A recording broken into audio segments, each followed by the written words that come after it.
آپ صلی اللہ علیہ وسلم سے روایت ہے کہ اس مہینے میں اللہ تعالیٰ اپنی رحمت کے صدقے لوگوں کی گناہ معاف فرما دیتا ہے، انہیں جہنم سے رہائی دے دیتا ہے۔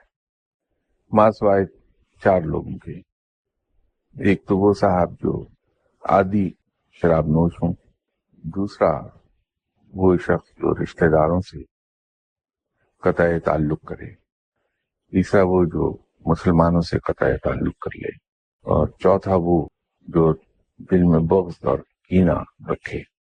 یاد رکھیے کہ جس شخص نے دل کو کینہ اور بغض سے پاک نہیں کیا وہ کبھی کسی مقام پر پہنچ نہیں پاتا۔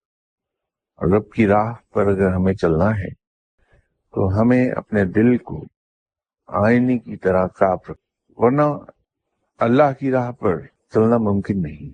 یہ ان بنیادی پری ریکویزٹس میں سے ہے جس پر تمام فقیر زور دیتے ہیں، اور عرف عام میں اسے قلب کی صفائی کہا جاتا ہے۔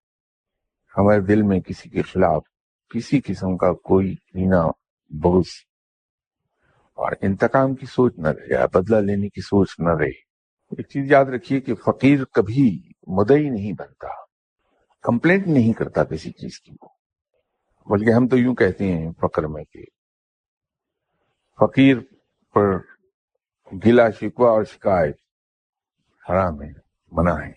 جس فقیر نے گلا شکوہ اور شکایت کی وہ رسوا ہو گیا۔